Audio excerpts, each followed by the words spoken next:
Hello learners, कैसे हैं आप सब लोग। चलिए आपकी daily current affairs and PIB की क्लास शुरू करते हैं। बहुत इंपॉर्टेंट, हम ढेर सारी न्यूज़ आज कवर करेंगे, तो एंड तक देखना क्लास को। चलिए सबसे पहले है RBI announces $5 billion rupee swap auction with a maturity period of 3 years to inject more rupee liquidity into the domestic banking system. तो देखो टर्म से ही समझ आ रहा है, रुपी और डालना है उनको, किस में, आपके बैंकिंग सिस्टम में। तो ये ना स्वैप क्या है, स्वैप ना इसमें दो पार्टीज होंगी, ठीक है, वो आपस में कुछ एक्सचेंज करते, तभी से स्वैप कहते हैं।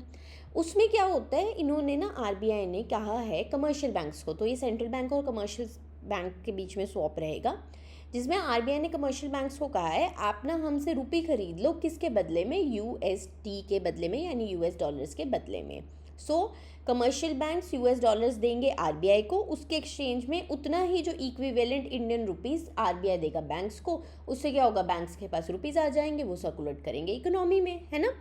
अब उलट में क्या होगा 3 महीने बाद, कि जो बैंक्स हैं जिन्होंने भी ये स्वैप लिया, वो क्या है, बाय बैक कर लेंगे किसे, यूएसडीज को आरबीआई से। तो फिर वो क्या करेंगे, आरबीआई के पास आपके रुपीस वापस चले जाएंगे और उतना ही उसके बराबर का यूएसडी जो है आरबीआई कमर्शियल बैंक्स को दे देगा। तो ये पूरा आपका स्वैप ऐसे चलता है। चलिए डॉलर रुपी स्वैप क्यों लाए हैं, क्या इसका पूरा वो है, देख लेते हैं। सो देखो डॉलर रुपी स्वैप जो है बेसिकली एक फॉरेन एक्सचेंज मैनेजमेंट टूल है जो आरबीआई यूज़ करता है, ठीक है। हमने देखा है ना, अब इतनी बार मैंने आपको बताया आरबीआई फॉरेक्स मार्केट में कैसे डील करते हैं, जिससे आपका रुपी का मेंटेन कर सके डेप्रिसिएशन को। सो इसमें क्या है, आपके आरबीआई टेम्परेली ऑब्वियसली 3 महीने के लिए है, तो यूएस डॉलर को इंडियन रुपीस में एक्सचेंज कर देता है और क्लियरली कहता है कि इतने टाइम बाद आप मुझसे ये वापस ले लेना, ठीक है। अब इसके ऑब्जेक्टिव्स क्या क्या हैं। सबसे पहले तो देखो कमर्शियल बैंक्स को जब आपने रुपीस दे दिए तो आपकी इकोनॉमी में फ्लो अच्छा हो जाएगा, लिक्विडिटी आ जाएगी। लिक्विडिटी आ जाती है तो पूरा वो इकोनॉमिक्स का सर्कल देखो, जो मैं आपको क्लासेस में इतनी बार समझाती हूँ, कि उससे क्या है, ज़्यादा लोगों के हाथ में आगे ज़्यादा पैसा जाएगा, पैसा जाएगा वो डिमांड करेंगे, इकोनॉमी बूस्ट होगी, डिमांड बूस्ट होगी तो इकोनॉमी ग्रो करेगी। देन फॉरेक्स मार्केट को भी स्टेबलाइज करने के लिए इससे क्या होता है, आपका फॉरेन एक्सचेंज का, फॉरेन करेंसी का जो सप्लाई है, डिमांड है, उसको चेक में रखने के लिए और डोमेस्टिक करेंसी को भी बैलेंस में रखने के लिए। ऐसा ना हो कि डोमेस्टिक करेंसी तो ख़त्म हो रही हो आपकी कंट्री से और फॉरेन एक्सचेंज पड़ी हो, है ना। देन इसके साथ साथ इंडियन रुपी को शार्प डिक्लाइन से, डेप्रिसिएशन से भी, जो मैंने आपको पहले भी बताया था, उससे बचाने के लिए भी, क्योंकि इससे क्या होगा कि आपका यूएसडी कहीं ना कहीं फ्लक्चुएशंस जो हो रही है उससे वो बच जाएगी, क्योंकि जब आपका इंडियन रुपी ज़्यादा यूज़ होगा, लिक्विडिटी रहेगी, तो वो ज़्यादा डिमांड होगा, उसकी वैल्यू एनहांस होगी। नेक्स्ट है RBI amends investment fluctuation reserve rule for banks. तो देखो आरबीआई ने ना, RBI commercial banks classification, valuation and operation of investment portfolio second amendment directions 2026 release की है। मई 18 को इन्होंने ये रिलीज़ की थी, ठीक है। इसमें क्या है, अब यहाँ पे सिर्फ कमर्शियल बैंक्स लिखे हैं। देखो जब भी, एक बात याद रखना, अगर आपने आरबीआई की ऑफिशियल वेबसाइट देखी है ना, वो हर किसी का ना अमेंडमेंट अलग इशू करता है। कमर्शियल बैंक के लिए अलग होगा, एसएफबीस के लिए अलग होगा, सेम अमेंडमेंट को ना अलग अलग नाम पे, क्योंकि हर किसी का ना डायरेक्शंस, हर किसी का मास्टर सर्कुलर अलग है, इसलिए ये बात याद रखना। क्योंकि अगर आपने देखी है ना ऑफिशियल वेबसाइट, और आपको देखनी चाहिए अगर आप आरबीआई पेपर की तैयारी कर रहे हो, तो आपको ये चीज़ पता होनी चाहिए। चलिए अब इसमें क्या है, एक ना mandatory investment fluctuation reserve maintain करना होता था कमर्शियल बैंक्स को, उन्होंने वो हटा दिया। उन्होंने कहा कि कमर्शियल बैंक्स को अभी मेंटेन करने की ज़रूरत नहीं है। सो कमर्शियल बैंक्स को एग्जेम्प्ट कर दिया गया है। सो बैंक्स जो भी एक रिवाइज्ड इन्होंने स्ट्रक्चर दिया था आरबीआई ने मार्केट रिस्क फ्रेमवर्क के अंतर्गत, कि मार्केट में जो भी आपने अपनी इन्वेस्टमेंट्स कर रखी होती है, देखो मार्केट तो हमें पता ही है, आज प्राइस ऊपर जाता है कल नीचे जाता है ना, तो उसमें कोई वो तो है नहीं है, रिस्क बहुत ज़्यादा अटैच्ड है। तो उसको डील करने के लिए बेसिकली एक बफर बनाने को कहता था आरबीआई, क्योंकि बैंक्स को तो अपना कैपिटल बचा के रखना है ना। बैंक डूबा तो भाई लोगों के डिपॉजिटर्स के पैसे कितना कुछ जाएगा। सो इसके लिए वो कहते थे, अब कमर्शियल बैंक्स को उन्होंने कहा आपको ज़रूरत नहीं है। उन्होंने कहा ऑलरेडी जो आपके पास आईएफआर में इस रिजर्व में बैलेंस हैं एज ऑफ May 17, 2026, उसको आप अब ट्रांसफ़र कर सकते हो, किस में, चाहे अपने स्टैट्यूटरी रिजर्व में करो, जर्नल रिजर्व में करो, पीएनएल अकाउंट में करो, चाहे आप अपनी जो CET1 common equity tier 1 capital, जिससे आपका CRAR रेशो कैलकुलेट होता है, चाहे आप उसमें करो। हमें उन्होंने कह दिया आपकी मर्जी है। इसके साथ साथ फॉरेन जो बैंक्स हैं उनके लिए भी उन्होंने रूल्स क्या कहे हैं, कि उनको जो आईएफआर के बैलेंसेस हैं उनको भी मेंटेन करने की ज़रूरत नहीं है और वो अपने बैलेंसेस को स्टैट्यूटरी रिजर्व्स में डाल सकते हैं या फिर non repatriable surplus within India, मतलब रखना इंडिया में ये पैसा, ये नहीं कि आप बाहर भेज रहे हो। और आपके बाकी अगर मैं स्मॉल फाइनेंस बैंक्स, आरआरबीज या अर्बन कोऑपरेटिव बैंक्स, यूसीबीज की बात करूं तो उनके लिए क्या कहा है, वो अभी भी मेंटेन करेंगे, they are still under the framework, ये बात याद रखना, ठीक है। लेकिन उनके लिए थोड़े से चेंजेस किए हैं कि आपको आईएफआर मेंटेन करना ही है। देखो क्योंकि ना इन पे आपकी जो कैपिटल एडिक्वेसी रेशियोज़ हैं उसका अलग चलता है, ठीक है। वो आपके कमर्शियल बैंक्स का तो देखो बिजनेस बहुत ज़्यादा बड़ा है, उन पे अलग है, लेकिन एसएफबीज, आरआरबीज और यूसीबीज के लिए क्या है, आप मेंटेन करोगे। आपका बस ये है कि आपको ये किससे बनाना है, नेट प्रॉफिट, जो आपके सारे मैंडेटरी अप्रोप्रिएशंस आपने निकाल दिए हैं, ये हमने किया हुआ है ना फाइनेंस में सारे अप्रोप्रिएशंस, वो निकालने के बाद जो भी आपका बचता है वो नेट प्रॉफिट, उसमें से आपको परसेंटेज देता है आरबीआई, सो उस पर आपको ये कैलकुलेट करना है।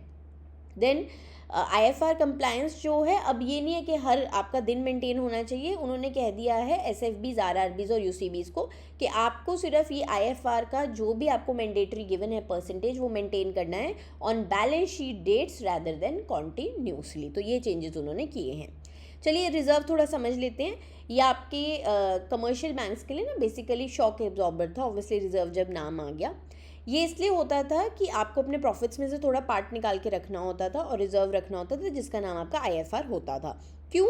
ये आपका तब यूज़ होगा अगर कोई लॉसेस होते हैं, आपने कोई भी मार्केट में इन्वेस्टमेंट्स कर रखे हैं, स्पेसिफिकली गवर्नमेंट बॉन्ड्स या सिक्योरिटीज़ में, मानो उनका प्राइस नीचे चला जाता है, ठीक है, मार्केट में आपके, देखो हमें पता ही ऊपर नीचे होती रहती है मार्केट, सो उसकी वजह से आपको ये करना होता है। और ये ऊपर नीचे जाने का आपका मार्क टू मार्केट होता है या वैल्यूएशन के कोई भी चेंजेस होते हैं। सो ये सब देखो मैं फाइनेंस क्लासेस में आपको समझा चुकी हूँ, मैं यहाँ नहीं समझाऊंगी, नहीं तो क्लास और बहुत लंबी हो जाएगी। सो इसके लिए ये यूज़ होता था रिजर्व, और ये आपके बैंक्स को कोई भी अगर एकदम से पोर्टफोलियो डेप्रिशिएट कुछ भी उस चेंजेस से बचाने के लिए था। अब क्या है देखिए, क्यों ये डिसकंटिन्यू किया गया है, क्योंकि आरबीआई ने ना अब मई 18 से बंद कर दिया कि आपको अब नहीं रखना है, क्योंकि आरबीआई को क्या लगता है कि जो बैंकिंग सेक्टर की करंट कैपिटल रिक्वायरमेंट्स है ना, जो भी वो अभी मेंटेन कर रहे हैं अपना कैपिटल बफर, सब कुछ जो भी आरबीआई ने बोला है, और जो एडवांस्ड रिस्क फ्रेमवर्क्स हैं जो कमर्शियल बैंक्स पे अप्लाई हो रहे हैं, वो ऑलरेडी इनफ हैं किसी भी रिस्क को कवर करने के लिए, तो हम ये एडिशनल क्यों कंप्लायंस की लेयर उन पे डालें। नेक्स्ट है, Reserve Bank of India cancel the licence of Yashwant cooperative bank limited. ये एक महाराष्ट्र का अर्बन कोऑपरेटिव बैंक था। सो उन्होंने कह दिया है बस अब बंद करो अपना बिजनेस, क्योंकि उनकी फाइनेंशियल हेल्थ बहुत ख़राब थी, लॉसेस में थे, कैपिटल नहीं मेंटेन कर पा रहे थे, रेगुलेटरी रूल्स नहीं फॉलो कर रहे होते। यही रीजंस होते हैं जब आरबीआई मना करता है कि आपका लाइसेंस रद्द है। और ये इशू किस में करता है, बैंकिंग रेगुलेशन एक्ट 1949। हम पूरे सेक्शंस पहले स्टडी कर चुके हैं पिछली क्लासेस में। सो बैंक ने उनको बिल्कुल कह दिया अब कोई बिजनेस नहीं, ना कोई आप डिपॉजिट ले सकते हो, बस बंद है अब उनका काम। सो आरबीआई ने commissioner for corporation and registrar of cooperative societies in Maharashtra को भी कह दिया वाइंडिंग अप की आप प्रोसेस शुरू कीजिए, और लिक्विडेशन प्रोसेस जैसे ही रैप अप होगा, सो तो उससे पहले तो देखो जो भी डिपॉजिटर हैं उनको मिनिमम डीआईसीजीसी के अंतर्गत 5 लाख का मिलता है आपका इंश्योरेंस, और लिक्विडेशन में अगर कोई बाकी पेमेंट्स करने के बाद आपके जितने भी क्रेडिटर्स होते हैं बैंक के, उनको पे करने के बाद पैसे बचते हैं तो बाकी डिपॉजिटर्स को दिया जाता है। नेक्स्ट है, RBI has place strict regulatory restrictions on Nagar Sahakari bank limited. ये आपका कोऑपरेटिव बैंक है, इटावा यूपी में बेस्ड है। सो कोऑपरेटिव बैंक्स पे देखो बिल्कुल काफ़ी स्ट्रॉन्ग होल्ड अब आरबीआई चेक्स काफ़ी लगा रहे हैं। सो उन्होंने कहा है कि आपकी भी फाइनेंशियल हेल्थ ख़राब हो रही है तो आप पे हमें लगाना पड़ेगा, नहीं तो डिपॉजिटर का इंटरेस्ट बहुत हार्म हो जाएगा। सो सेम ये भी बैंकिंग रेगुलेशन एक्ट 1949 में इशू किया गया है, वही पावर देता है आरबीआई को।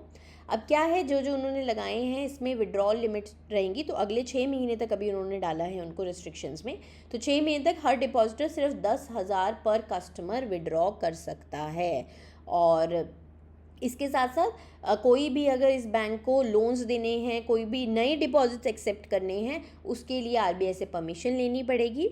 इसके साथ साथ देखो ऑब्वियसली बैंक को बंद नहीं किया, उसका कोई लाइसेंस नहीं लिया है, बिजनेस उसका चलता रहेगा, ऑपरेशंस चलते रहेंगे, जैसे कि एवरीडे एक्सपेंसेस, रेंट, सैलरीज, वो सब वो पे कर सकते हैं। इसके साथ साथ आरबीआई ने अभी कहा है कि हाँ ठीक है, लाइसेंस नहीं हटा है ऑपरेशनल, वो सिर्फ चेक लगा रहे हैं। हो सकता है अगर ये कंट्रोल सही हो जाता है 6 महीने में तो दोबारा से बैंक अपने नॉर्मल फंक्शंस में आ जाए। अगर उनको लगता है कि कंडीशन वर्सन कर रही है, नहीं इसको चलाना सेफ है, हित में नहीं है कस्टमर्स के, डिपॉजिटर्स के, तो फिर सेम प्रोसेस होगा, लिक्विडेशन होगा, 5 लाख तक का मिलेगा DICGC से कवर जो भी कस्टमर्स हैं उनको। नेक्स्ट है, चलो आरबीआई की बहुत न्यूज़ है। RBI officially appointed Gunveer Singh ji as its new ED with immediate effect. तो ये जो है इनको department of payment and settlement system का चार्ज दिया जाएगा, और ये बेसिकली आपके जो भी पेमेंट सिस्टम्स हैं ना सारे डिजिटल, फिजिकल, आपका RTGS सब कुछ पे ये देखता है डिपार्टमेंट। और ये जो है ये एक CA हैं और कॉस्ट एंड वर्क्स अकाउंटेंट भी हैं, और इससे पहले क्या थे, ये आरबीआई में ही CGM की पोस्ट पे थे इसी डिपार्टमेंट में। नेक्स्ट है, US based Liberty Mutual insurance company increased its ownership stake in Liberty General insurance from 55.40% to 74%। देखो आपको पता ही है कि सरकार ने FDI की 100% अलाउ कर दिया है इंश्योरेंस में, बजट में ये हुआ था। सो उसके बाद से हर फॉरेन अपनी जो कंपनी है वो कहीं ना कहीं स्टेक अपने बढ़ा रहे हैं। और इसके बाद क्या है, लिबर्टी जनरल इंश्योरेंस जो है वो लिबर्टी म्यूचुअल ग्रुप जो 74% होल्ड करेगा, तो एक तरह से स्ट्रैटेजिक कंट्रोल उनके पास आ जाएगा। और इसके साथ साथ बाकी जो 26% है वो इंडिया का इनाम सिक्योरिटीज़ रिटेन करेगा। नेक्स्ट है, ICRA lowers India's financial year 27 growth outlook to 6.2% as oil prices rise. देखो अब सारे करेंगे डाउन आपके करंट फाइनेंशियल ईयर के लिए ऑयल क्राइसिस की वजह से, तो ये अपडेट कर लेना अपने नोट्स में, क्योंकि देखो ये ना टाइम देते रहते हैं, हो सकता है अभी 2-3 महीने बाद और कुछ कर दे रिवाइज, सो इसको अपडेट करते रहा करो अपने नोट्स में। चलो ICRA ने लोअर किया है, पहले 6.5 दिया था, अब 6.2 कर दिया है। क्यों? क्योंकि आपका पर बैरल वो कह रहे हैं एवरेज प्राइस जो अगले पूरे साल में रहेगा ना फाइनेंशियल ईयर में, वो $95 का उन्होंने एवरेज निकाल दिया है। और इसके साथ साथ क्योंकि देखो ऑयल प्राइसेस से, ये तो मैं आपको हर न्यूज़ जो मैं कवर कर रही हूँ ना, मतलब डिस्क्रिप्टिव में अगर ये पॉइंट आया ऐसा कुछ और ना लिख के आए ना, तो मतलब यही तो आजकल की मेन न्यूज़ चल रही है। सो ऑयल प्राइसेस बढ़े हैं, उससे क्या है, इन्फ्लेशन बढ़ेगा, क्योंकि हर चीज़ महंगी हो जाएगी, ट्रांसपोर्टेशन महंगा हो जाएगा, आपका इंपोर्ट बिल कंट्री का बढ़ जाएगा, जितने आपका फॉरेक्स रिजर्व्स हैं उन पे प्रेशर आ जाएगा, तो क्या है, इन्फ्लेशन इन शॉर्ट कंट्री की बढ़ जाएगी। इन्फ्लेशन बढ़ती है तो लोग डिमांड कम करते हैं, ग्रोथ कम होती है, जिससे क्या होता है, अल्टीमेटली GDP आपका कम उससे ग्रो करेगा। इसके साथ साथ और भी है, जैसे कि आपका जियोपॉलिटिकल वेस्ट एशिया में जो टेंशन्स चल रहे हैं, इंडियन रुपी डेप्रिशिएट हो रहा है, एक्सपोर्ट ग्रोथ हमारा स्लो कर रहा है, क्योंकि ऑब्वियसली एक्सपोर्ट कर नहीं पा रहे हैं हम उस रीजन में, शिप्स को तो पास होने दे नहीं रहे हैं, तो ये सब भी एडिशनल रीजंस रहेंगे। चलिए इसके साथ साथ फाइनेंशियल ईयर 26 का भी एस्टिमेशन उन्होंने दिया है, यानी जो आपका साल ख़त्म हो चुका है मार्च तक का, उसके लिए जो एस्टिमेशन है वो उन्होंने आपका 7.5% रखा है, जो आपका साल अभी ख़त्म हुआ है। हमेशा देखो मैं बताती हूँ, जो अभी फ्यूचर में होना है उसका प्रोजेक्शन आता है, जो हो चुका है लेकिन अभी उसके एक्चुअल नंबर्स नहीं आए हैं उसका एस्टिमेशन आता है।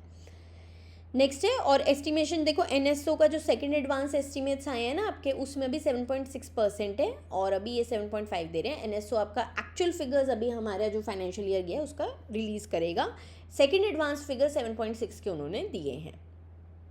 चलिए नेक्स्ट है, TVS Venu group announced its plan to buy up to 9.9% stake in Jana small finance bank. तो ये आपका देखिए 2 भागों में इनकी डिवाइडेड रहेगी ये डील पूरी। सो 5.64% जो स्टेक है उसके लिए आपके जो फ्रेश इक्विटी शेयर्स इशू करेंगे। एंड इसके साथ साथ आपका TVS मोटर कंपनी जो है वो डायरेक्टली आपके ऑलरेडी जो शेयर्स हैं उसका 51,60,903 शेयर्स लेगा। सो ये पूरा डील का स्ट्रक्चर लेगा। देखो अलग अलग स्ट्रक्चरिंग होती है डील की, इतने डिटेल में मत जाइए आप। और देखो पर्पस क्या है, अब कोई भी अगर खरीद रहा है तो पैसे कैपिटल देगा, पंप करेगा, कैपिटल जब आता है तो स्ट्रॉन्ग होता है बैंक आपका, वो और अपने ऑपरेशंस को बढ़ा सकता है, अपनी ब्रांचेस को बढ़ा सकता है। नेक्स्ट है, SEBI, NISM and IICA sign MOU to advance corporate governance, ESG and capital markets. तो national institute of securities market है आपका NISM, ये सेबी के देखो अंतर्गत ही काम करता है, इस्टेब्लिश इसे सेबी ने किया है। उन्होंने MOU साइन किया है Indian institute of corporate affairs के साथ, जो मिनिस्ट्री ऑफ कॉर्पोरेट अफेयर्स के अंतर्गत काम करता है। एग्रीमेंट को मिस योगिता जाधव जो NISM की रजिस्ट्रार हैं, और डॉक्टर गरिमा दाथिच जो हेड हैं school of business environment IICA की, उन्होंने साइन किया है। अब देखो ये क्या है, ये जॉइंटली ना आपके पूरे सर्टिफिकेशन कोर्सेज करवाएंगे, ट्रेनिंग मॉड्यूल्स बनाएंगे, एजुकेशन देंगे एग्जीक्यूटिव्स को इन सारे फील्ड्स में। नेक्स्ट है इंडेक्स ऑफ 8 कोर इंडस्ट्रीज, आपका अप्रैल 2026 के लिए रिलीज हो गया है, और इसका बेस ईयर आपका 2011-12 है। देखो बेस ईयर में ना कईयों में चेंजेस हुए हैं, ये चीज़ याद करके जाना सारे, ठीक है। चलो, ministry of commerce and industry से रिलीज़ करती है, और ईयर ऑन ईयर ग्रोथ जो अप्रैल 2026 के लिए आपका देखा गया एज़ कम्पेयर टू अप्रैल 2025 वो है 1.7% का, कमी है, ज़्यादा नहीं है। इसमें आपका कुछ सेक्टर्स ने पॉजिटिव दिखाया है, कुछ ने नेगेटिव। चलिए थोड़े की टेक अवेज देख लेते हैं। सबसे पहले याद रखना, जो 8 कोर इंडस्ट्रीज़ है ना आपका, हम लोग एक इंडेक्स ऑफ इंडस्ट्रियल प्रोडक्शन करवाती हूँ मैं हर महीने, उसमें ये जो 8 कोर इंडस्ट्रीज़ हैं, ये 8 इंडस्ट्रीज़ का 40.27% का वेटेज होता है, बहुत इंपॉर्टेंट होती है, इसलिए इनका एक अलग से भी इंडेक्स निकाला जाता है। देन 8 कोर इंडस्ट्रीज़ जो मार्च 2026 के लिए फाइनल डेटा भी आ गया है। याद रखना, हमेशा पहले प्रोविजनल देते हैं, फिर जब अगला महीना देते हैं ना उसमें उसका एक्चुअल देते हैं। मार्च 2026 के लिए आपका जो फाइनल ग्रोथ रेट है वो 1.2% रखा गया है। प्रोविजनल फिगर्स से थोड़ा सा इन्होंने ऊपर किया है, पर देखो प्रोविजनल फिगर्स के आसपास ही होता है, ज़्यादा नहीं उससे चेंजेस आते हैं। चलिए फुल फिजिकल ईयर स्नैपशॉट देख लेते हैं, वो भी इन्होंने रिलीज़ किया है। तो आपके अगर मैं पूरे फाइनेंशियल ईयर 25-26 की बात करूँ 8 कोर इंडस्ट्रीज़ की, तो वो 2.7% से इंक्रीज़ हुआ है as compare to previous physical year. चलिए हर एक सेक्टर का देख लेते हैं। देखो ये टोटल आपका वेटेज क्या क्या रहता है, आपके इंडेक्स ऑफ इंडस्ट्रियल प्रोडक्शन में तो 40.27 है, पर इस इंडेक्स में हर इंडस्ट्री का क्या है वो भी आपको टेबल गिवन है, आप देख लीजिएगा। सबसे हाईएस्ट पेट्रोलियम का रहता है, और उसमें आपके ईयर ऑन ईयर ग्रोथ में डिक्लाइन हुआ है -0.5%। कोल में भी डिक्लाइन हुआ है, सबसे ज़्यादा उसी में देखा गया है। क्रूड ऑयल में भी डिक्लाइन है, नेचुरल गैस में भी डिक्लाइन है, ऑब्वियसली डिक्लाइन होगा ही, प्राइसेस बढ़ रहे हैं। इंक्रीज़ आपका देखा गया ग्रोथ रेट में इलेक्ट्रिसिटी में, स्टील में एंड सीमेंट में काफ़ी अच्छा देखा गया है। चलिए नेक्स्ट है Viyona fintech India private limited officially secured certification from NPCI covering 4 major payment system, जिसमें उन्हें UPI acquirer, UPI issuer, immediate payment service IMPS जिसे हम कहते हैं, और इंटर ऑपरेबल मोबाइल बैंकिंग, ये सब उन्हें सर्टिफिकेट्स मिल गए हैं। देखो ये सर्टिफिकेशन ना ऑब्वियसली NPCI देगा, तभी तो कोई रिलाई करेगा ना, और तभी कोई बिजनेस मर्चेंट बन सकता है फिनटेक कंपनीज। इससे क्या है, अब वियोना फिनटेक ने यानी कि सारे जो स्टैंडर्ड्स NPCI ने मांगे थे उन्होंने अब ये अचीव किए हैं। अब इसके बाद वो मर्चेंट पेमेंट्स प्रोसेस कर सकते हैं, QR कोड्स दे सकते हैं अपने मर्चेंट्स को, कस्टमर पेमेंट इंफ्रास्ट्रक्चर पूरा बना सकते हैं, bank to bank money transfer, जो सब आपका बेसिकली गूगल पे और फ़ोनपे करते हैं ना, वो ये सब कर सकते हैं। चलिए वियोना फिनटेक जो है ये हेडक्वार्टर्ड है हैदराबाद तेलंगाना में। 2022 में ये कंपनी बनाई गई थी, और इसको फाउंडर कौन है इसके, रविंद्रनाथ यार्लागादा जी। चलिए अब ये पूरा वियोना पे इकोसिस्टम आपका खड़ा होगा इसके लिए, और ये रोल आउट कर रहे हैं ये, एंड इसके साथ साथ ये 6 ब्रांड न्यू फाइनेंशियल ऑफरिंग्स भी डेवलप कर रहे हैं, जो अलग अलग आपको POS कार्ड मशीन्स इन सब के थ्रू मिलेगी, अलग अलग इनकी रहेगी। नेक्स्ट है Mahindra and DPS bank partner for India's first green dealer finance scheme. तो महिंद्रा एंड महिंद्रा ने MOU किया है DBS बैंक के साथ। तो इसमें क्या होगा कि आपके जो भी डीलर्स हैं ना महिंद्रा एंड महिंद्रा के गाड़ियों के सबके, तो उनके साथ ये स्कीम लॉन्च की जाएगी। और इसमें क्या होगा, इस पूरे फ्रेमवर्क में जो डीलरशिप्स हैं ना, जितने भी इनके जो भी इस फ्रेमवर्क के अंदर आना चाहते हैं, उनका इवैल्यूएशन किया जाएगा based on environmental, social and governance parameters, ESG parameters. तो उसमें आपके जो है ना इन पैरामीटर्स में उन्हें रेटिंग दी जाएगी, और ये पैरामीटर्स आपके Mahindra corporate green dealership programme के अंतर्गत पूरे बनाए हैं, DBS और महिंद्रा ने बैठ के बनाए हैं। अब जो भी है इसके अंतर्गत जिसको भी पर्क्स चाहिए ना डीलर्स को, उनको ग्रेडिंग दी जाएगी, और अगर वो ग्रेड अच्छा परफॉर्म करेंगे तो उनको बेनिफिट्स मिलेंगे। इसमें उनके ग्रीन हाउस गैस एमिशंस देखे जाएंगे, वाटर यूसेज कितना है, रेन वाटर हार्वेस्टिंग कर रहे हैं नहीं, रिन्यूएबल एनर्जी सोर्सेज यूज़ हो रहे हैं नहीं, वेस्ट मैनेजमेंट प्रॉपर है नहीं, EV से चार्जिंग स्टेशन शोरूम्स में प्रोवाइडेड है नहीं, ऐसे ऐसे कुछ पैरामीटर्स वो देखेंगे। और जो अच्छा परफॉर्म करेगा उन्हें इंटरेस्ट रेट्स कम मिलेंगे on vehicle inventory loans, based on their environmental performance. और इससे क्या होगा, ऑब्वियसली देखो जब इंटरेस्ट रेट कम मिलते हैं उनको बेटर डिस्काउंट्स भी मिलेंगे, तो उनके लिए जब कम में मिलेगा वो आगे सेल अच्छे उस पर कर पाएंगे तो उनको बेनिफिट ही होगा। नेक्स्ट है India to host 68th session of Asian productivity organisation governing body in new Delhi. तो देखो करेंटली हमारे पास इस ऑर्गेनाइजेशन की चेयरशिप है और ये आपका मई 20 से 22 तक चली थी समिट। और कहाँ हुई थी, Bharat Mandapam new Delhi. Mostly new Delhi में भारत मंडपम में ही होता है जो होता है। इसमें आपके कम से कम 20 APO मेंबर इकोनॉमीज़ के डिफरेंट आपके डेलीगेट्स ने पार्ट लिया है। चलिए हाइलाइट्स देख लेते हैं सेशन की क्या हैं। जो सेशन होता है ना, ये आपका एनुअल सेशन होता है। इसमें क्या होता है, एक तो आपका ना APO विजन 2030 का फ्रेमवर्क डिसाइड किया जाएगा। देन बजट जो 27-28 के लिए होता है नेक्स्ट ईयर के लिए, वो डिसाइड किया जाता है। और आपका देखो अब जो चेयर है और वाइस चेयर है वो नेक्स्ट आपके जो 26-27 टर्म है उसके लिए चुनी जाएगी। तो हमारी टर्म अब ख़त्म होने वाली है, हमारी मीटिंग के बाद ही ख़त्म, अब टर्म के लिए आपके चुने जाते हैं। चलिए इंडिया के जो हैं Shri Amandeep Singh Bhatia ji, secretary of department for promotion of industry and trade, यही इस चेयर को मेंटेन करते हैं। उन्होंने ये चेयरशिप ली थी 67 सेशन में जो आपका मई 2025 में जकार्ता इंडोनेशिया में हुआ था। तो सेम अब मई 2026 में हम आगे इसे हैंड ओवर करेंगे। और इसके साथ साथ आपके APO नेशनल अवार्ड्स भी डिक्लेयर होते हैं जिसमें आपके प्रोडक्टिविटी एडवोकेट्स और प्रोडक्टिविटी टेक्निकल एक्सपर्ट्स को अवार्ड्स दिए जाते हैं। चलिए APO के बारे में जान लेते हैं। ये एक रीजनल ऑर्गेनाइजेशन है जिसमें बेसिकली आपके एशिया पैसिफिक रीजन का पूरा इकोनॉमिक एफिशिएंसी, प्रोडक्टिविटी को कैसे बढ़ाना है उस पर बात होती है। ये आपका April 14, 1961 में बनाया गया था और ये मतलब इतना पुराना है, obviously one of the oldest regional inter governmental organisation है। हेडक्वार्टर्ड है टोक्यो जापान में। इसमें अभी 21 मेंबर इकोनॉमीज़ है और इंडिया इसका फाउंडिंग मेंबर है। 1961 से हम इसके पार्ट हैं। और देखो इसमें क्या है कि हर कंट्री ना अपना एक डेजिग्नेटेड नेशनल प्रोडक्टिविटी ऑर्गेनाइजेशन के थ्रू इसमें कोऑर्डिनेट करती है। और हमारी तरफ से ये रोल को कौन हैंडल करता है, हमारा नेशनल प्रोडक्टिविटी काउंसिल जो आपके DPIIT ministry of commerce and industry के अंतर्गत काम करता है। इनका काम क्या है, एक तरह से रीजनल थिंक टैंक है। जैसे हमारा इंडिया का नीति आयोग है ना, वैसे ये रीजन का है। नेक्स्ट है national institute of open schooling launches initiative to bring drop outs back to school. तो उनका पूरा मोटो है टू रीच द अनरीच। जो लोग बच्चे स्कूल छोड़ के जा चुके हैं बेसिकली आपके 14 से 18 साल के बीच में, उन पर ये स्कीम फोकस आपकी रहेगी। और देखो अभी ना जो लेटेस्ट एस्टिमेट्स है ना, वो पता है क्या कहते हैं कि 2 करोड़ बच्चे 14 से 18 साल के बीच में स्कूलों में नहीं है। मतलब देखो नंबर सोचो कि वो काम कर रहे हैं, उनको वो पढ़ाई ही नहीं कर रहे। और statistics show that out of every 100 children who start class first, only 62 manage to reach class 12th। पढ़ाई तो देखो हक है ना। और इसलिए आपके अभी 10 डिस्ट्रिक्ट्स चुने गए हैं जो आपके 9 स्टेट्स एंड यूटीज़ में से होंगे, उनमें ही आपका भी लॉन्च किया जाएगा। फिर पायलट बेसिस पे फिर इसे पूरी कंट्री में लॉन्च किया जाएगा। नेक्स्ट है prime minister receives Agricola medal from the food and agriculture organization of the United Nations during award ceremony at FAO plenary hall in Rome, Italy. तो अभी वो गए हुए थे इटली के टूर में, वहाँ उन्हें ये मिला है।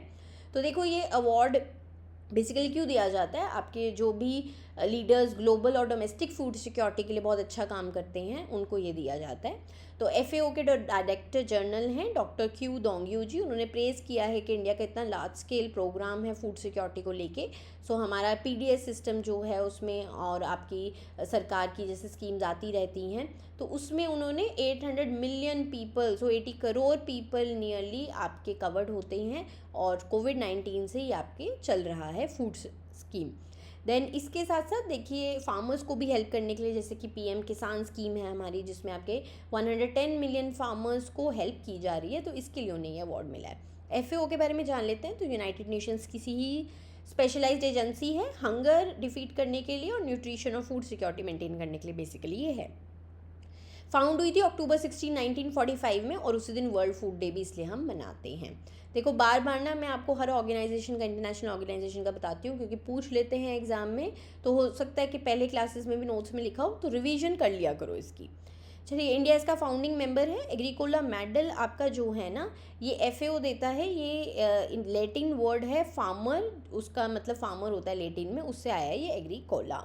तो इंटरनेशनल फिगर्स को दिया जाता है जो अच्छा कंट्रीब्यूट करते हैं आपके फूड सिस्टम्स के लिए। और इससे पहले हमारे प्रधानमंत्री डॉक्टर मनमोहन सिंह जी को ये 2008 में मिल चुका है। करंटली इसके डायरेक्टर जनरल हैं डॉक्टर क्यू दोंग्यू। नेक्स्ट है Rajya Sabha member of parliament Medha Vishram Kulkarni ji was appointed as the chairperson of parliamentary standing committee on science and technology, environment, forest and climate change. तो ये आपके रूल 269 है of rules of procedure and conduct of business in council of states, Rajya Sabha. और same आपके rules होते हैं लोकसभा के। तो इस रूल्स के अंतर्गत इनको ये ना सारी कमेटीज फॉर्म करनी होती है। और ये कमेटी क्या देखेगी, आपकी जितनी भी पॉलिसीज़ या बिल्स होते हैं रिलेटेड टू साइंस, फॉरेस्ट, इन सब पे ये काम करेगी। इसके साथ साथ देखिए जो लोकसभा स्पीकर हैं ओम बिरला जी, तो अगर देखो कोई अपॉइंट राज्यसभा से होता है तो उसे वहाँ के चेयरमैन करते हैं, और लोकसभा से होता है तो स्पीकर करते हैं। तो इसके साथ साथ लोकसभा स्पीकर ओम बिरला जी ने भी आपकी कमेटी बनाई है, joint committee on corporate laws amendment bill 2026, जिसको आपको हेड करेंगे सुधीर गुप्ता जी। ये इंपॉर्टेंट पॉइंट है। नेक्स्ट है Bharat forge to build India's first private marine gas turbine plant in Visakhapatnam, Andhra Pradesh. तो ये देखो ये इंजन्स रहेंगे, इसमें आपका क्या होगा कि पूरा ना एक वर्कशॉप बनाई जाएगी नेवल शिप्स के लिए। वहीं पे उनके ना जो गैस टरबाइन्स है उनका पूरा रिपेयरिंग हो जाएगा, टरबाइन की ब्लेड्स चेंज करनी है, कुछ भी इंजन रोटर्स चेंज करने हैं वो चेंज हो जाएगा, मतलब सारा काम वहीं हो जाएगा। अभी पता है क्या है, इनको ना फ़ॉरेन से ही हेल्प लेनी पड़ती है, इसलिए इंडिया ने अपना खुद बना दिया है कि नहीं हमें तो आत्मनिर्भर भारत बनना है। और Indian navy eastern naval command के लिए ये बहुत हेल्पफुल रहेगा। नेक्स्ट है union minister of state Pratap Rao Jadhav ji, ministry of AYUSH के जो हैं, ऑफिशियली लॉन्च दी आयुष अनुदान पोर्टल एट कर्तव्य भवन इन न्यू दिल्ली। सो ये पोर्टल क्या है, बेसिकली आपके जो भी आयुष मिनिस्ट्री के अंतर्गत, इसके अंतर्गत जितने भी आपके कोई भी आयुर्वेदा में किसी में भी काम करना चाहते हैं, यूनानी में किसी में भी, उनको जो भी फाइनेंशियल ग्रांट्स मिलती हैं उसके लिए एक पूरा एक यूनिफाइड पोर्टल बनाया गया है। इसे मिनिस्ट्री ऑफ आयुष ने डेवलप किया अंडर आयुष ग्रिड इनिशिएटिव, और ये पूरे आपका जो आयुष्मान भारत डिजिटल मिशन है उसकी गाइडलाइन से फुलफिल करता है। इसमें पूरा एंड टू एंड प्रोसेसिंग हो जाएगी, फाइनेंशियल ग्रांट के इनिशियल आपको पेपर सबमिशन से करके फाइनल अप्रूवल और उसके बाद मॉनिटरिंग, सब कुछ इसी के थ्रू होगा। पेपर वर्क की कोई ज़रूरत नहीं है, सब कुछ आपका ऑनलाइन होगा। और इससे क्या है कि ये बेसिकली लॉन्च किया गया जिससे फ्रॉड ना हो, कि कोई गलत फ्रॉड पैसे तो नहीं ले लेती हैं। तो इसमें आपके ना पूरी जो ऑर्गेनाइजेशंस अप्लाई करेंगी उनको चेक किया जाएगा, और ये लिंक रहेगा गवर्नमेंट के NGO दर्पण पोर्टल से, ये देखने के लिए कि ऑर्गेनाइजेशंस आपकी सही हैं या नहीं है। इसके साथ साथ प्लेटफॉर्म में आपका बिल्कुल जो स्कीम वाइज रहेगा पूरा, ये अलग अलग कैटेगरी सबसे ये डिवाइडेड रहेगा। नेक्स्ट है India has officially assume chairmanship of the regional cooperative agreement for 2026 under international atomic energy agency during 48th meeting of national representatives held in Navi Mumbai. तो देखो याद रखो कौन सी चेयरशिप हमारी जा रही है, कौन सी आ रही है, ये पता होना चाहिए, क्योंकि ना इंटरनेशनल डिप्लोमेसी के लिए ज़रूरी होता है। चलिए, RCA क्या है, ये एक फ्रेमवर्क है जिसमें ना सारी कंट्रीज़ मिलके आपकी न्यूक्लियर एक्सपर्टीज़ को शेयर करती है, टेक्नोलॉजी को, कि जिससे हम हेल्प कर सकें ह्यूमन काइंड की। इसलिए नहीं कि इसके सिर्फ आपने वेपन बनाने हैं ना, वो कहते हैं ना, इसके लिए हमें ये देखना है इसके रियल वर्ल्ड में यूसेज क्या है। हेल्थ केयर और मेडिसिन में जैसे देखो कैंसर ट्रीटमेंट में यूज़ होती है ये न्यूक्लियर टेक्नोलॉजी आपकी। एग्रीकल्चर और फूड में भी इसको कह रहे हैं कि हमें रेडिएशन टेक्नोलॉजी को यूज़ करना चाहिए पेस्ट रेजिस्टेंट क्रॉप्स बनाने के लिए, फूड प्रिजर्वेशन को इम्प्रूव करने के लिए, रिसोर्स मैनेजमेंट में, वाटर मैनेजमेंट के लिए आप टेक्निक्स बनाइए। तो इस पर सब बातचीत करते हैं। इंडिया देखो इस एग्रीमेंट का आपका फाउंडिंग मेंबर है, और ये जो है आपका ये RCA का जो एक्चुअल डिस्कशन शुरू हुआ था ना, जब, बहुत इंपॉर्टेंट पॉइंट है ये, भाभा एटॉमिक रिसर्च सेंटर में हुआ था 1964 में शुरू, और अब हमें 2026 में चेयरशिप मिली है। तो समझो पूरा सर्कल घूम के आया एक तरह से यहाँ। चलो इंटरनेशनल एटॉमिक एनर्जी एजेंसी के बारे में बात कर लेते हैं। जुलाई 29, 1957 में ये ऑटोनॉमस अलग से इंटरनेशनल ऑर्गेनाइजेशन बनाई गई थी। देखो इसमें क्या है, इसको ना इनका पूरा काम क्या है कि ऑब्वियसली देखो न्यूक्लियर पावर, न्यूक्लियर एनर्जी से कहीं ना कहीं ग्लोबल फियर्स आ रहे थे, तो उसके लिए ये बनाई गई थी। इसे atoms for piece and development भी कहा जाता है, और ये यूनाइटेड नेशंस के अंतर्गत ही काम करती है। देन इसका हेडक्वार्टर है वियना, ऑस्ट्रिया में। और इनका 2 मैंडेट है। एक तो देखो जितने भी मेंबर नेशंस हैं उनको न्यूक्लियर साइंस और टेक्नोलॉजी में हेल्प करना, पर सिर्फ पीसफुल, सेफ और सिक्योर सोशो इकोनॉमिक पर्पजेज़ के लिए। इसके साथ साथ ये सिविलियन न्यूक्लियर फैसिलिटीज़ को इंस्पेक्ट भी करते हैं, ये देखने के लिए कि मेंबर स्टेट्स कहीं उसको बॉम्ब्स बनाने के लिए तो नहीं यूज़ कर लिए, न्यूक्लियर बॉम्ब्स बनाने के लिए। इसी का तो आपका स्टार्ट हुआ था यूएस से और ईरान के बीच में, जो इशू स्टार्ट हुआ था यहीं से हुआ था। चलिए रिपोर्ट ये किसको करते हैं, IEAE का जो रिपोर्टिंग है, देखो चाहे इनकी अपनी एक अलग इंटरनेशनल ट्रीटी है पर फिर भी ये यूनाइटेड नेशन जनरल असेंबली और यूनाइटेड नेशन सिक्योरिटी काउंसिल को रिपोर्ट करते हैं, क्योंकि एंड में अगर कंट्रीज़ को कहना है कि नहीं आप ये सिविलियन के लिए नहीं ही यूज़ कर सकते हो, आप गलत कर रहे हो, तो वो तो UNSC बोलेगी ना। करंटली इसके डायरेक्टर जनरल हैं रफाएल मैरियानो ग्रोसी जी, जो अर्जेंटीना से हैं। इसे नोबेल पीस प्राइज़ मिला था 2005 में। और क्यों मिला था, क्योंकि ऑब्वियसली न्यूक्लियर एनर्जी को प्रिवेंट करने में इनका बहुत अच्छा योगदान है। नेक्स्ट है, India introduces new E30 petrol standards for higher ethanol blending. So bureau of Indian standards ने लॉन्च किया है E22, E25, E27, E30 सबके लिए। देखो E30 फ्यूल क्या रहेगा, यानी कि इसमें 30% इथेनॉल रहेगा, 70% ट्रेडिशनल पेट्रोल रहेगा। अब इससे क्या है, इथेनॉल आपका प्लांट डिराइव्ड होता है, तो ऑब्वियसली हम लोग जो इंपोर्ट कर रहे हैं क्रूड ऑयल का वो हम कम कर सकते हैं। और अब तो वैसे भी हमारे प्रधानमंत्री ने भी कहा है कि कम यूज़ करो, इंपोर्ट बिल ज़्यादा हो रहा है। अब एमिशंस भी इससे कहते हैं कम होंगे, फॉसिल फ्यूल्स पे रिलायंस हमारी कम होगी। इसके साथ साथ आपके क्लीन एनर्जी स्ट्रैटेजी के लिए ये बहुत ज़रूरी है। E20 जैसे आपको पता ही है कि गवर्नमेंट फास्ट ट्रैक ऑलरेडी कर चुकी है, आपके अवेलेबल भी है पेट्रोल पम्प्स पे अब। एंड लेकिन इसके लिए ना देखो एक बहुत बड़ी रिक्वायरमेंट है, बल्कि मैं बोलूँगी चैलेंज है, व्हीकल्स को भी तो करना पड़ेगा ना कि व्हीकल्स इस फ्यूल को यूज़ भी कर पा रहे हैं या नहीं, क्योंकि अभी E20 से ही हम सुन रहे हैं कि काफ़ी व्हीकल्स को डैमेज हो रहा है। और ऐसा तो है नहीं है ना, लोगों के पास पुराने भी अपने व्हीकल्स हैं जो इससे कंप्लाई ही नहीं करते। तो गोइंग फॉरवर्ड सरकार को ना इस स्ट्रैटेजी पे काम करना बहुत ज़रूरी है, क्योंकि वो E85 तक फ्यूल सिस्टम पर जाना चाहते हैं। अगर आप जाना चाहते हो तो आपको देखना पड़ेगा, क्योंकि देखो अभी अगर मैं EV तक की बात करूँ, चार्जिंग स्टेशन ही नहीं है कंट्री में, तो अभी आप कहाँ से E85 का अभी सोच तो रहे हो, कैसे लेकर आओगे। चलिए नेक्स्ट है, Indore Madhya Pradesh host BRICS youth entrepreneurship working group meeting. देखो ब्रिक्स की चेयरमैनशिप इस साल हमारे पास है, इंडिया के पास, सारे मीटिंग्स यहीं पे हो रहे हैं इंडिया में। और क्या कहते हैं, आपको इसलिए ये पता होना चाहिए। आज काफ़ी न्यूज़ हैं, पर देखो न्यूज़ ना अब पेपर इतने डिमांडिंग हो चुके हैं ना, इतनी कम सीट्स हैं आपकी कि पढ़ना तो पड़ेगा इतना, ये तो बेयर मिनिमम है इतना आपको पढ़ना। चलिए, इसे ऑर्गेनाइज किया department of youth affairs, ministry of youth affairs and sports ने। थीम है इसकी building for resilience, innovation, cooperation and sustainability. Next है, छत्तीसगढ़ लॉन्चेस जन भागीदारी सबसे दूर सबसे पहले campaign to deliver welfare at grass root level, और इसमें वो 8000 से ज़्यादा विलेजेस को कवर करेंगे। देन है, मध्य प्रदेश गवर्नमेंट ने गूगल क्लाउड इंडिया के साथ टीम अप किया है टू डिप्लॉय एडवांस्ड AI, किसमें आपका अभी सिम्हस्थ कुंभ 2028 होगा जो उज्जैन में, उसमें। Then Kerala became first state in India to establish dedicated AI portfolio, अलग से कैबिनेट बना दिया उन्होंने AI का, और उसको लीड करेंगे PK कुन्हाली कुट्टी जी, और ये बेसिकली आपके इंडस्ट्रीज़ एंड कॉमर्स डिपार्टमेंट के अंतर्गत उन्होंने ये रखा है। नेक्स्ट है, हरियाणा लॉन्चेस श्रम मित्रा ऐप। ये ब्लू कॉलर हायरिंग जो हम लोग देखते हैं ना, अभी क्या होता है, लेबर चौंक सिस्टम आपने सुना होगा ना, चौंक पे खड़े होते हैं, वहीं से हम कहते नहीं है घर में मम्मी पापा वहाँ खड़े होगा प्लम्बर या लेबर कोई ले आना घर पे, ये उसको हटाने के लिए बेसिकली उन्होंने लॉन्च की है। वो क्या है, वो मैच करेंगे पूरे स्किल्स को। ऑलरेडी आपके 75,000 वर्कर्स उन्होंने उस पर रजिस्टर कर लिए हैं, और वहीं पर अब कोई भी जाके रिक्वायरमेंट अपनी डाल सकता है, और उस ऐप से आपके घर में जिसकी भी आपको रिक्वायरमेंट है वो आ जाएगा। नेक्स्ट है, UN Environment Program and Global Alliance for Buildings and Construction have published 10th edition of the Global Status Report for Buildings and Constructions। देखो रिपोर्ट्स बहुत ज़रूरी होती है, एक तो पेपर में पूछ ही लेते हैं, खासकर फेज़ 2 में ना, ऐसे तो देखोगे रिपोर्ट्स आ कहाँ से रही हैं, बहुत अलग अलग रिपोर्ट्स आती है। एंड मोर ओवर आपको डिस्क्रिप्टिव के लिए भी बहुत अच्छी रहती है अगर आप ये रिपोर्ट्स मेंशन करो।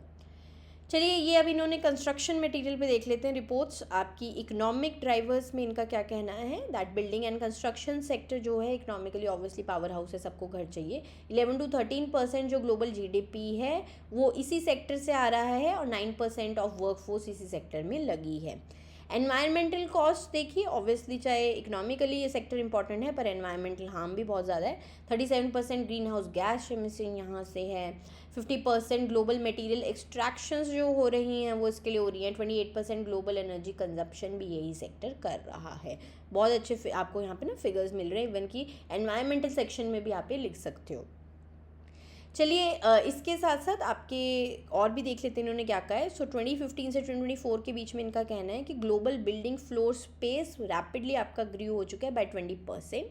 देखो एफिशिएंसी तो ठीक है, हम बढ़ा रहे हैं, ग्रोथ हम चाहते हैं, और क्योंकि आपका एनर्जी एफिशिएंसी इंप्रूवमेंट्स हुई है तो सेक्टर का टोटल एनर्जी डिमांड जो है इट ओनली रोज बाय 11%। मतलब ये एक अच्छी चीज़ है कि 20% से चाहे सेक्टर ग्रो हुआ है पर इसकी एनर्जी नीड सिर्फ 11% से हुई है, क्योंकि एनर्जी को अब एफिशिएंटली यूज़ कर रहे हैं। इसके साथ साथ रिन्यूएबल एनर्जी सोर्सेज जो हैं उससे सिर्फ 17% इन्होंने अपनी नीड्स फुलफिल की है। मतलब ये गोइंग फॉरवर्ड रिन्यूएबल एनर्जी को यूज़ करें जिससे हम अपना नेट जीरो एमिशन टारगेट को फुलफिल कर सकें। चलिए इंडियन इनिशिएटिव्स का भी इन्होंने बात की है इस रिपोर्ट पे। इन्होंने कहा है कि इंडिया ऑब्वियसली ग्रीन कंस्ट्रक्शन की तरफ काम कर रहा है, एंड स्पेशल मेंशन है इंडिया के energy conservation and sustainable building code 2024 जो आपका BIS bureau of energy efficiency BEE ने निकाला था 2024 में, तो उसका उन्होंने स्पेशल मेंशन रिपोर्ट में किया है। नेक्स्ट है UN habitat releases world cities report 2026। तो इस रिपोर्ट का टाइटल उन्होंने रखा है the global housing crisis pathways to action. अभी हम देख रहे हैं बिल्डिंग इतना ग्रो कर रहा है और उसके बाद हाउसिंग क्राइसिस भी तब भी है हमारे वर्ल्ड में। तो रिपोर्ट के हाईलाइट्स देख लेते हैं। रिपोर्ट कहती है अभी भी 3.4 billion people across the globe lack access to safe and adequate housing. मतलब मैं ना नंबर ही पढ़ के ऐसे हो गई हूँ कि समझ रहे हो कि इतने लोगों के पास अभी भी नहीं है। 8 बिलियन के करीब पॉपुलेशन एंड 3.4 बिलियन के पास घर ही नहीं है। एंड इंडिया में अगर हम बात करें तो जो इंस्टीट्यूट ऑफ ग्लोबल होमलेसनेस है उन्होंने कहा है कि इंडिया में 10,000 लोगों के पीछे हर 13 लोगों के पास घर नहीं है। That's a massive number. इसके साथ साथ देखो क्लाइमेट रिलेटेड नेचुरल डिज़ास्टर्स हमें पड़ता ही है, वो ऑब्वियसली होमलेस लोगों के लिए तो हार्मफुल है ही है, लेकिन इसकी वजह से आपके 167 मिलियन होम्स ग्लोबली ख़त्म हो रहे हैं और हो जाएंगे बाय ईयर 2040। क्योंकि देखो ऑब्वियसली डिज़ास्टर्स आपके आते हैं, मानो कहीं सुनामी आ गई तो वहाँ लोगों के घर तबाही हो जाते हैं। सो ये भी बहुत मतलब ना हमें ना लगता है दूर से बैठ के कि जान माल की हानि हुई, पर लोग सोचो जिसका घर ही चला गया। सो हाउसिंग सेक्टर, लेकिन इसके साथ साथ हमें पता है कि अभी देखो पॉल्यूशन भी कर रही है।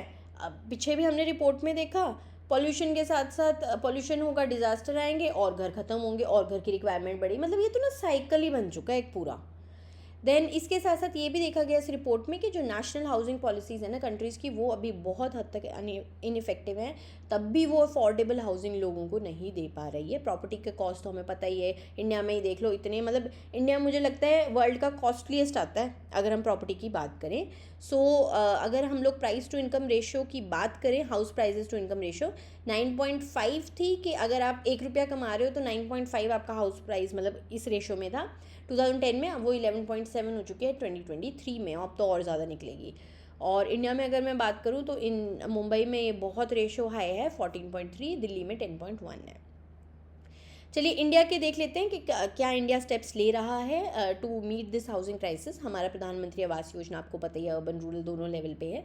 अर्बन 2.0 आपका लॉन्च हुआ है, ये आपके हाउसिंग फॉर ऑल गवर्नमेंट का टारगेट है और इसमें आपके 1 crore additional eligible urban families को घर बना के दिए जाएंगे 5 साल के पीरियड में।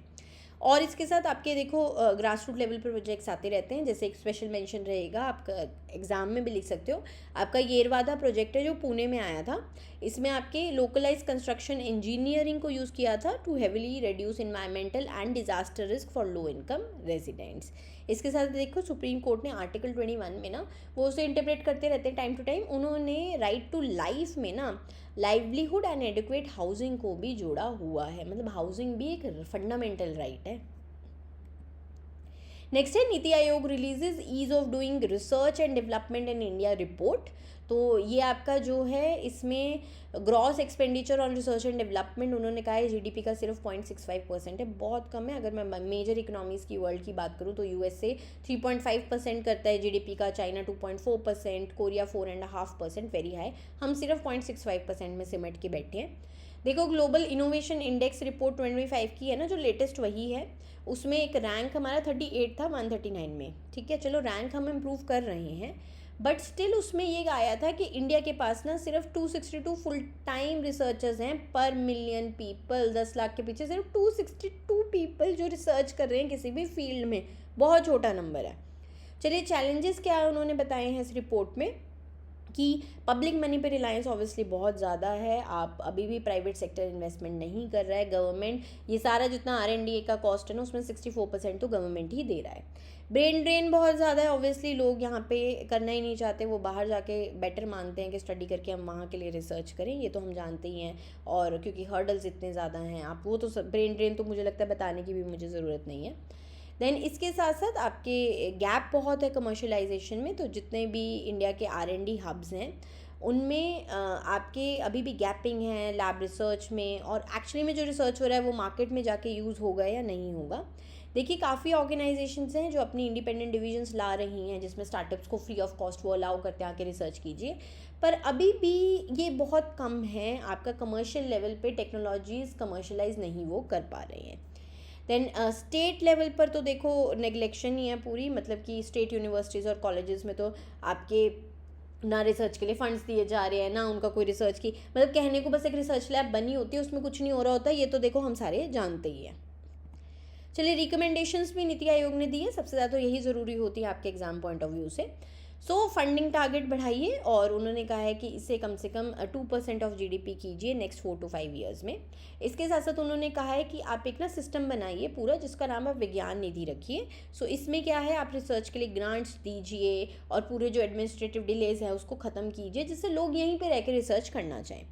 स्टेट लेवल पर फोकस कीजिए, हर स्टेट में RDI हब्स बनाने के लिए आपका देखिए फंड भी जैसे लॉन्च किया गया था इसके लिए, और इसमें आपके जो भी स्टेट लेवल यूनिवर्सिटीज़ हैं, हायर एजुकेशन इंस्टीट्यूशंस हैं, उनमें लैब्स बनाइए ताकि देखिए एक ही जगह ना बच्चे भी रिसर्च कर सकें, स्टार्टअप्स भी आके रिसर्च कर सकें।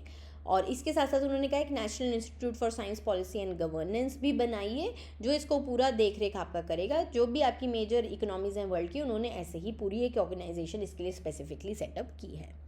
नेक्स्ट है Goa to host 5th Asia cup bridge championships in June 2026। तो ये आपकी ब्रिज फेडरेशन ऑफ इंडिया ने अनाउंस किया है कि ये जून में आपका होगा गोवा में, और ये जो है आपकी ताज सीडाडे दे गोवा होराइजन में होगी, वेन्यू उन्होंने ये डिसाइड किया है। और ये जो चैम्पियनशिप्स होती हैं ना आपकी 4 साल में एक बार होती है। नेक्स्ट है inaugural session of multilateral exercise Pragati 2026, आपका उमरोई मेघालय में हो रहा है। पहला है तो बहुत इंपॉर्टेंट हो जाता है। प्रगति का फुल फॉर्म है partnership of regional armies for growth and transformation in the Indian ocean region. और ये क्या है, ऑब्वियसली देखो जो भी कंट्रीज हैं उनका सारा स्पिरिट एकदम आपस में मिलजुल के हम काम करेंगे। लोकेशन इसका उमरोई मिलिट्री स्टेशन रहेगा मेघालय में, और ये आपके पूरा ना इसमें counter terrorism operations semi mountainous और जंगल टेरेन में होगा क्योंकि वहाँ ऐसा ही टेरेन पाया जाता है। पार्टिसिपेटिंग कंट्रीज 12 फ्रेंडली नेशंस हमारे इसमें पार्ट लेंगे, Bhutan, Cambodia, Indonesia, Laos, Malaysia, Maldives, Myanmar, Nepal, Philippines, Seychelles, Sri Lanka, Vietnam. पता क्या किया करो, नहीं याद रहता मैप याद कर लो वर्ल्ड का ना, वो बहुत ज़रूरी है। वहाँ ना ऐसे ना गोला बना लिया करो, ये सारी कंट्रीज़ हैं, वो सर्कल ना एग्ज़ाम में याद रहेगा। चलिए काफ़ी न्यूज़ हो गई है ना आज, चलो फिर भी हैं ही हैं, पढ़नी तो पड़ेंगी। नेक्स्ट है union defence minister Shri Rajnath Singh ji and south Korean minister of patriots and veterans affair mister Kwon Oh Yul jointly inaugurated the Indian war memorial at Imjin park in Seoul, republic of Korea. तो ये 75th anniversary हुई है Korean war की, उसमें इन्होंने launch किया है। और इसमें ना इन्होंने 60 पैराफील्ड एम्बुलेंस जो है उसको ऑनर किया है, जिसे lieutenant colonel doctor AG Rangaraj जी ने किया था, उनको महावीर चक्र भी इंडिया से मिला है। इसमें बहुत सारे वुंडेड सोल्जर्स की इन्होंने हेल्प की थी, इसलिए इन्हें मैरून एंजल्स भी कहा जाता है। नेक्स्ट है DRDO has successfully completed development trials for its new missile system, जो है आपका unmanned aerial vehicle launch precision guided missile version 3। ये आपकी जो है इसमें क्या आपका पूरा रहेगा, मिसाइल सिस्टम में ना। सो ये आपकी नाम से पता ही चल रहा है UAV लॉन्च्ड है, मतलब ड्रोन से आप इसे लॉन्च करोगे, गोइंग फॉरवर्ड सब ड्रोन से होना है। सो मिसाइल 100% इंडिजीनस है, इंडिया में ही बनी है और बहुत हल्की है, लाइट वेट है, फायर एंड फॉरगेट है, मतलब बस इसको फायर कर दो उसके बाद भूल जाओ, ये आपने लॉन्च कर दी, ये अपने आप अपनी डेस्टिनेशन पे चली जाएगी। डेवलप किया है इसे DRDO ने in partnership with Bharat dynamics limited and Adani defence systems. Range इसकी रहेगी 10 किलोमीटर्स तक की। डुअल ऑप्शनल मोड रहेंगे, एयर टू ग्राउंड मोड भी रहेगा कि ऑब्वियसली ड्रोन से आप ग्राउंड पे भी किसी टारगेट पे मार सकते हो, और एयर टू एयर मोड भी इसका रहेगा। डे एंड नाइट दोनों में ये ऑपरेट कर सकती है, इसका विजन रहेगा नाइट टाइम का भी। इसके साथ साथ ग्राउंड पे आप इसे आराम से कंट्रोल कर सकते हो ग्राउंड कंट्रोल स्टेशन से। नेक्स्ट है, Sweden has officially joined India's Venus orbiter mission, जिसे हमने शुक्रयान नाम दिया है। ऑब्वियसली हमारे मिशन मंगल के बाद हम लोग अब वीनस पे जाएंगे और बहुत सक्सेसफुली जाएंगे। देन वीनस ऑर्बिटर मिशन आपका जो है ये आपका 2024 में गवर्नमेंट ने डिसाइड किया था, अप्रूव किया था। देन मार्च 2028 तक हम चाहते हैं हम ये लॉन्च कर दें, और इसे बिल्ड कौन, ऑब्वियसली इसरो करेगा। देन इसरो अपना हैवीएस्ट रॉकेट LVM-3 यानी कि लॉन्च व्हीकल मार्क 3 पर इसे भेजेगा एलिप्टिकल पार्किंग ऑर्बिट में, और उस ऑर्बिट के बाद ये वीनस तक अपने आप जर्नी करेगा। मिशन का ऑब्जेक्टिव क्या है कि हमें वीनस का सरफेस, सब सरफेस इसके बारे में स्टडी करना है, वहाँ के पूरे एटमॉस्फेयर के बारे में स्टडी करना है, क्योंकि देखो क्लोजेस्ट प्लैनेट है, अर्थ का ट्विन प्लैनेट उसे बोला जाता है, और वहाँ पे सन की रेडिएशन का क्या इम्पैक्ट है वो हम स्टडी करेंगे। नेक्स्ट है, India and Italy upgrade ties to a special strategic partnership. देखो हर जगह का अभी जो है विजिट हमारे प्रधानमंत्री ने किया है, वहाँ का हम पढ़ते हैं कि कहाँ क्या क्या आप साइन हुआ है। सो इटली के साथ भी देख लेते हैं। So trade and economic expansion, तो दोनों कंट्रीज़ जो हैं वो उन्होंने कहा कि हम बायलेटरल ट्रेड को 20 बिलियन यूरो तक लेकर जाएंगे बाय 2029। एंड इसके साथ साथ आपका डिफेंस में भी उन्होंने साइन किए हैं, आपके डिफरेंट डिफेंस प्लेटफॉर्म्स के लिए को प्रोडक्शन करेंगे वो। मैरीटाइम में भी आपका एक मैरीटाइम सिक्योरिटी डायलॉग दोनों कंट्रीज इस्टेब्लिश करेंगी, और दोनों ने कमिट किया है to the Indian Middle East Europe economic corridor. ये एक पूरा रेल एंड शिपिंग नेटवर्क बनाया जाएगा जिसे 2023 में अनाउंस किया गया था। सो इसमें ऑब्वियसली इटली के पोर्ट्स को भी पोजीशन किया गया इस कॉरिडोर में। देन इसके साथ साथ आपका इनोवेट इंडिया भी अनाउंस किया गया है इसमें। ये एक इनोवेशन हब रहेगा जो स्टार्टअप्स को कनेक्ट करेगा दोनों कंट्रीज़ में। देन इसके साथ साथ 2027 को दोनों कंट्रीज़ ने मिलके year of culture and tourism between India and Italy declare किया है, और इटली ने MOU भी साइन किया है इंडिया के landmark national maritime heritage complex जो लोथल गुजरात में बन रहा है। काफ़ी कंट्री साइन कर रही है, तो ये बहुत इंपॉर्टेंट हो जाता है आपके लिए। देन लेबर और स्पेस में भी दोनों कंट्रीज़ ने आपका एग्रीमेंट साइन किया है। सो इसमें आपके इंडियन नर्सेज भी इवन की उनके के वहाँ जाके वो काम करेंगे इटली में, तो आपका पूरा सोशल सिक्योरिटी एग्रीमेंट साइन हुआ है। देखो इटली ना जो है आपके यूरोपियन यूनियन के अंतर्गत, यूरोपियन यूनियन में ही आता है। सो हमारा ऑब्वियसली EU के साथ बहुत अच्छी डील हो चुकी है, और इटली उसमें से ना हमारा 4th लार्जेस्ट ट्रेडिंग पार्टनर है अगर हम लोग EU की बात करें।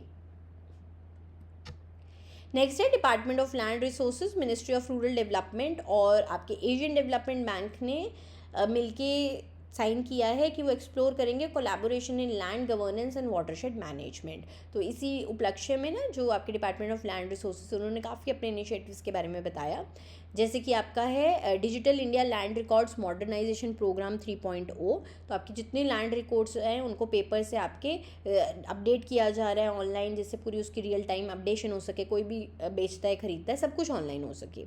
इसके साथ साथ आपका भू आधार भी बन रहा है। सो आपका unique land parcel identification number, हर लैंड को एक नंबर दिया जाएगा जिसे भू आधार आपका कहा जाता है, और आपका ऑलरेडी 66% जितना भी इंडिया में एग्रीकल्चर लैंड है उसके लिए ये जनरेट हो चुका है।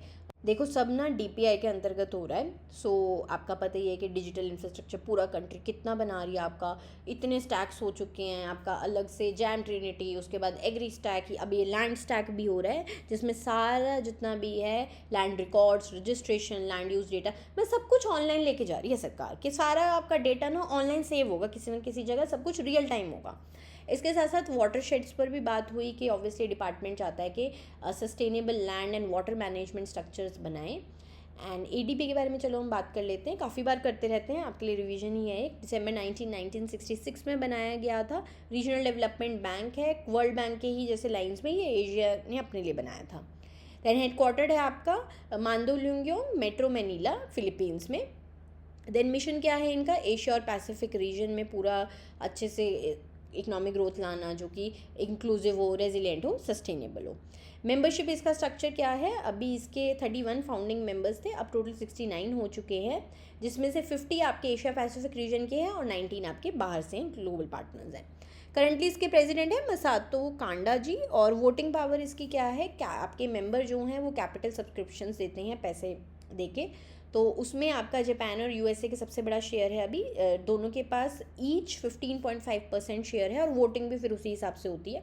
देन उसके बाद थर्ड नंबर पर चाइना के पास है 6.4% शेयर्स, 43%, और फिर फोर्थ लार्जेस्ट है इंडिया 6.32%। इंडिया देखो फोर्थ लार्जेस्ट शेयर होल्डर है, but one of the biggest borrowers है एडीबी का। नेक्स्ट है Bharat Singh Chauhan re elected as commonwealth chess chief during the annual general body meeting held in Wasakaduwa Sri Lanka, तो उनको 4 ईयर के लिए आगे और बढ़ा दिया गया है एज कॉमनवेल्थ चीफ। और इसके साथ साथ याद रखना इसी मीटिंग में ना ये भी डिसाइड हुआ है एक नया टूर्नामेंट लॉन्च करेंगे, Commonwealth school chess championship. Next है श्याम श्रीवास्तवन जी, जब former MD and CEO of Federal Bank officially launched his first book title better never stops, तो आपको कभी कभी बुक्स पूछ लेते हैं पेपर में। सो इसे वाइजर कंटेंट प्राइवेट लिमिटेड ने पब्लिश किया है और उन्होंने अपना पूरा जो भी बैंकिंग के करियर में उनकी है ना वो मेमोरीज में डाले हैं। सो नाम है बेटर नेवर स्टॉप्स। नेक्स्ट है Taiwanese author Yang Shuangzi and translator Lin King have won the prestigious international Booker prize 2026। किसके लिए, उनकी नॉवल है ताइवान ट्रैवल लॉग। तो ये जो प्राइज़ है ना ये आपका लिटरेरी अवार्ड होता है, इंटरनेशनल बुकर प्राइज़, ये नाम याद रखना क्योंकि एक बुकर प्राइज़ अलग होता है, ये इंटरनेशनल बुकर प्राइज़ है। ये क्या है, ये बेसिकली ना आपकी उन बुक्स के लिए दिया जाता है जो ट्रांसलेट करके इंग्लिश में, तो किसी और लैंग्वेज में लिखी होती हैं पर उसको ट्रांसलेट किया जाता है इंग्लिश में और फिर पब्लिश किया जाता है यूके या आयरलैंड में। और ये 2005 से अवार्ड दिया जाता है और इससे पहले मैन बुकर इंटरनेशनल प्राइज़ कहते थे, अब इंटरनेशनल बुकर प्राइज़ कहते हैं।